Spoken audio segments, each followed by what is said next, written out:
Cube works అని అన్ని works ఎట్లా అంటే ఇంక నాతో పాటు వాళ్ళకి నిద్ర లేదు, తిండి లేదు, నా చుట్టూరే తిరుగుతున్నారు. సో మీరు లేకపోతే నేను లేను, ఈరోజు ఈ సినిమా లేదు. Thank you so much. And coming to editor గారికి సినిమా ఇచ్చినప్పుడు అంటే నేను ప్రవీణ్ ఐపీఎస్ చేశాను మా సార్తో. సో అందరు చెప్పేవారు వెరీ ఫాస్టెస్ట్ ఎడిటర్ అని చెప్పేవారు. ఫాస్ట్గా అంటే ఎంత ఫాస్ట్గా చేస్తారని చెప్పి సినిమా ఇచ్చిన తర్వాత సార్ ఫస్ట్ కాపీ అంటే ఫస్ట్ ఒక రౌండ్ వచ్చేస్తుంది కదా, అది వచ్చిన తర్వాత నాకు చెప్పండి అంటే, ఎందుకంటే నాకేం ఐడియా లేదు కదా చేసేస్తారంటే, ఆయన 1 వీక్లో ఫోన్ చేసి 2 వెర్షన్లు రెడీ చేశాను. అంటే ఏంటి అప్పుడే 2 వెర్షన్లు 1 వీక్లో అయిపోయిందా అన్న. నేను ఏంటంటే చాలా టైం తీసుకుంటారేమో ఎడిటింగ్కి అట్లా అనుకున్నాం. తీరా వెళ్ళి చూసిన తర్వాత నాకు తెలియక మేమంటే సినిమాని ఒక లైన్గా కథ చెప్పుకుంటూ వచ్చేసాం అనమాట. అందులో ట్విస్ట్లు ఇవన్నీ ఎలా సెట్ చేయాలి ఏంటి అనేది ఆయన సెట్ చేసినప్పుడు నేను ప్రతి 2-3 షాట్లకు సార్ ఇక్కడ ఈ సీన్ కదా రావాలంటే ఇలా కాదండి, మీరు నన్ను ఏం క్వశ్చన్ చేయకుండా సినిమా అంతా చూడండి అప్పుడు చెప్పండి అని చెప్పారు. బట్ నాకు నా సినిమాని కొత్తగా చూపించిన ఎడిటర్ ఆయన. మనం కొత్తగా సినిమా చేసినప్పుడు ఆ సినిమాలో ఏదన్నా మనకి డౌట్లు ఉన్నప్పుడు అంటే ఇలాంటి ఎడిటర్ ఒకరు దొరికితే సినిమాని ఇంకా బెస్ట్గా తీసుకెళ్ళచ్చు. అంటే మేము ఒక 60-70% చేస్తే ఆయన 100% చేశారు ఆ సినిమాని. Thank you so much Viswanath garu నిజంగా. అండ్ నాకు మ్యూజిక్ అంటే చాలా ఇష్టం అండి. నేను అసలు సింగర్ అవుదామని వచ్చాను ఇండస్ట్రీకి, కానీ ఆర్టిస్ట్ అయిపోయాను ఏంటో తెలియకుండా. అయితే ఆ టైంలో మన శర్వణ గారికి మన మూవీ ఇచ్చినప్పుడు బీజిఎం ఎలా ఉంటుందో, అసలు మూవీ బీజిఎమే ప్రాణం కదా, అది చూసినప్పుడే మనకి ఆ ఫీల్ రావాలి అనుకున్నప్పుడు సినిమా నేను పార్ట్లుగా చూశాను. అంటే అలా నాకు తెలియదు, రీల్స్లో చూసాం 1, 2, 3, 4, 5, 6 నాకేం అర్థం కావట్లేదండి సినిమా అంటే. ఒకసారి మొత్తం సినిమా అంతా వేసి చూపిస్తే నేను రాసిన స్టోరీ నా సినిమా అప్పటికి నేను అన్నిసార్లు చూసినా కూడా ఆయన ఇచ్చిన బీజిఎంతో చూసినప్పుడు నాకు గూస్ బంప్స్ వచ్చినాయి.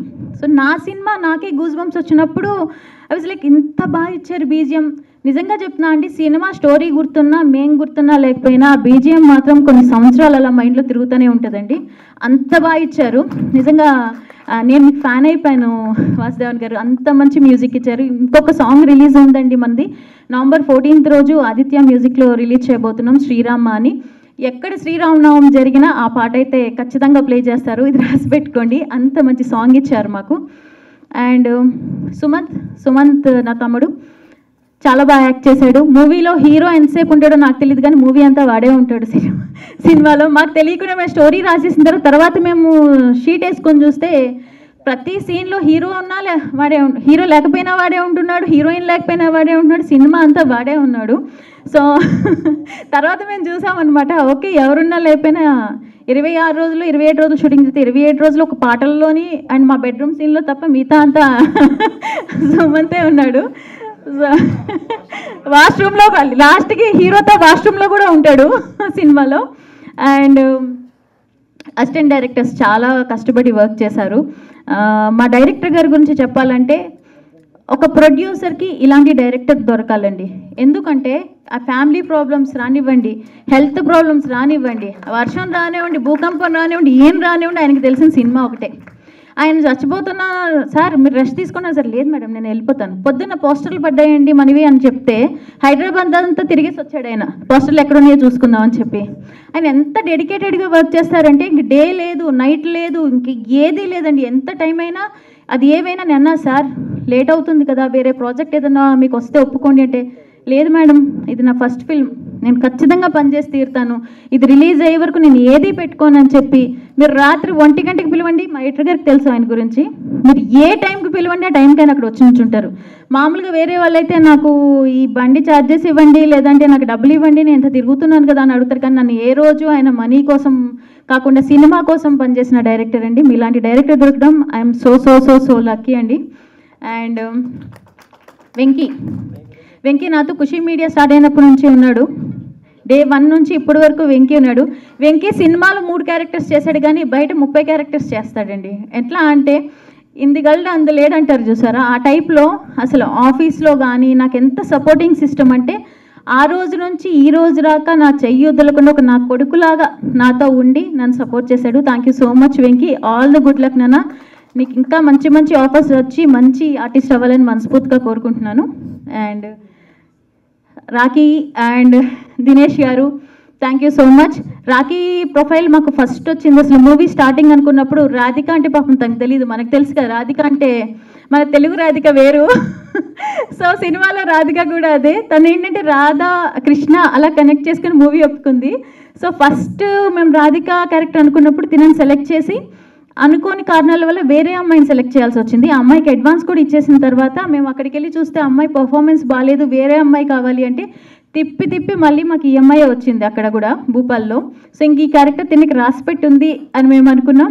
సో కరెక్ట్గా అంటే ఆ క్యారెక్టర్కి తిన్న తప్ప ఎవరు చేయలేరేమో అన్నంత బాగా చేసింది. తనకి తెలుగు రాకపోయినప్పటికీ చాలా కష్టపడి నేర్చుకుని తను పర్ఫామ్ చేసింది. Thank you so much Rakhi. And ఈరోజు నాకు సర్ప్రైజ్ ఇచ్చింది. భూపాల్ నుంచి తను ఈ ఈవెంట్ కోసం సింగిల్గా ఫ్లై అయ్యి వచ్చింది ఇక్కడికి. సో ఆ డెడికేషన్ మూవీ మీద ఎంత ఉంది అనేది ఈ ఒక్క విషయంలో తెలుసుకోవచ్చు. Thank you so much Rakhi. And Dinesh గారు ఈ క్యారెక్టర్ చేసినప్పుడు అంటే ఈ రాసినప్పుడు మేము కృష్ణ క్యారెక్టర్ కోసం ఆల్మోస్ట్ ఒక 50-60 మంది హీరోస్ని చూసామండి. ఎవరు సూట్ అవ్వక లాస్ట్కి ఒక అబ్బాయిని ఇంకా ఫైనల్ చేసి అడ్వాన్స్ ఇచ్చేసిన తర్వాత ఈయన వీళ్ళు మామగారిని డ్రాప్ చేయడానికి వచ్చి ఆయన చూసి అరే ఈయన బాగున్నారు కదా అని అనుకున్నట్టు మీరు చేస్తారా అంటే చేస్తాను అన్నారు. ఫ్యామిలీని వదిలేసి 30 రోజులు మా కోసం భూపాల్ వచ్చి ఒక హీరోలా కాకుండా ఈ సినిమా నాదే అనుకుని ఈయన తప్ప ఇంకా వేరే వాళ్ళు ఎవరు వచ్చినా నాకు అంత కంఫర్టబుల్గా మూవీ కంప్లీట్ అయ్యేదో లేదో తెలియదు కానీ ఆయన ప్రాణం పెట్టి వర్క్ చేశారండి.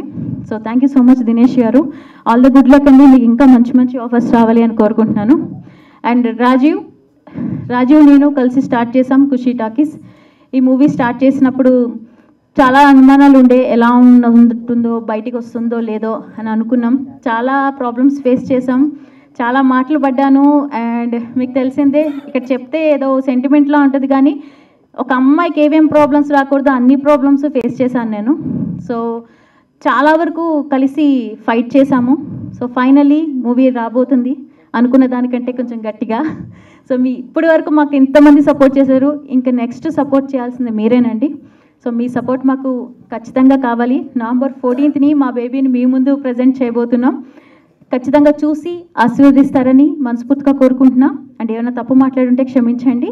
అండ్ ఒకసారి సర్కార్ అన్న అర్జున్ ఒక స్టేజ్ మీదకి రావాలని మనస్ఫూర్తిగా కోరుకుంటున్నాను. Thank you so much.